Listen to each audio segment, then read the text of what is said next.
मूत्राशयाच्या किचकट शस्त्रक्रियांचे प्रात्यक्षिक, मूत्राशय आणि प्रोस्टेट संबंधित गुंतागुंतीचे आजार तसेच आधुनिक उपचार पद्धती याविषयी चर्चा करण्यासाठी बाणेर येथील युरोकूल यूरोलॉजी इन्स्टिट्यूटच्या वतीने 2 दिवसीय आंतरराष्ट्रीय कार्यशाळा आयोजली आहे। येत्या 7 आणि 8 डिसेंबर 2024 रोजी ही कार्यशाळा होणार असल्याची माहिती यूरोलॉजिकल सोसायटी ऑफ इंडियाचे अध्यक्ष डॉक्टर संजय कुलकर्णी यांनी पत्रकार परिषदेत दिली। प्रसंगी भारतातील पहिल्या महिला laparoscopy surgeon doctor Jyotsna Kulkarni, urologist doctor Pankaj Joshi आदी उपस्थित होते।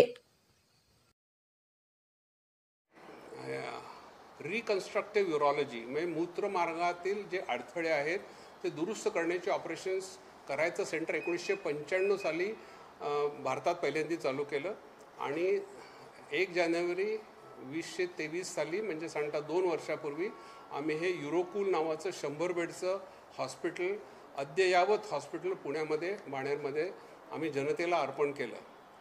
आम्ही गेले अनेक वर्ष नवीन जी यूरोलॉजिस्ट तयार असतात, रेसिडेंट्स असतात, यूरोलॉजिस्ट असतात, ते भारतातले असू देत किंवा परदेशी असू देत, यांना आम्ही शिक्षण द्यायचं काम करत आलेलो आहोत आणि ते शिक्षण नुसतं पुस्तकी नसून ॲक्च्युली सर्जरी करताना ते त्यांना बघायला मिळतं। तर अशा प्रकारची कार्यशाळा म्हणजे वर्कशॉप हे पुण्यामधनं आमच्या हॉस्पिटलमधून बंटारा भवन हे शेट्टी लोकांचं जे ऑडिटोरियम आहे साधारणतः 0.8 किलोमीटरवर, तिथं आम्ही करणार आहोत। आमच्याकडे 40 पेशंट ॲडमिटेड आहेत। आम्ही साधारणतः 30 ऑपरेशन्स कमीत कमी करून दाखवणार।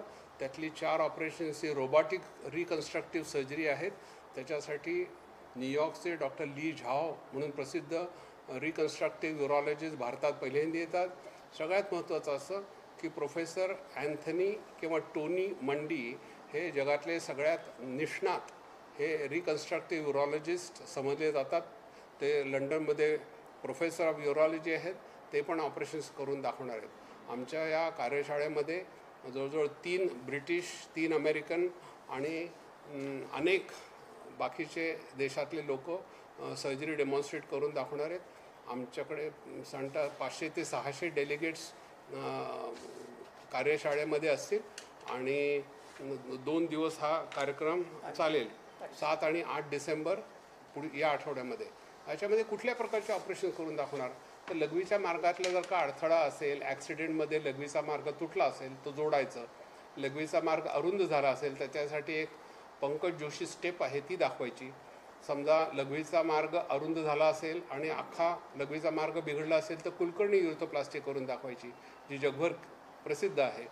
आणि ज्याला लघवी गळते अशा पेशंटला कृत्रिम स्नायू बसवायचा, ज्याला नपुंसकता आली आहे अशा पेशंटला पिनाइल प्रोसेसिस घालायचा। नंतर रोबोटिक रिकन्स्ट्रक्टिव्ह सर्जरी म्हणजे गर्भाशयाचं ऑपरेशन केल्यानंतर जर का लघवी वझायको वजानल फिस्चुला किंवा युरेट्रो वजानल फिस्चुलामुळे गळत असेल तर ती रिपेअर करायचं ऑपरेशन जे पूर्वीच्या काळी कापून ऑपरेशन करायला लागायचं ते आता रोबोटिकली करून आम्ही दाखवणार आहोत। या कार्यशाळेचा उद्देश आहे की भारताची लोकसंख्या जवळजवळ 140 कोटी आहे आणि हा रोग म्हणजे लघवीच्या मार्गाचे अडथळे हे दूर करण्याचं काम भारतभर सगळ्या लोकांना करता यावं म्हणून ही लाईव्ह सर्जरी वर्कशॉप आम्ही पुण्यामध्ये अरेंज केलेलं आहे।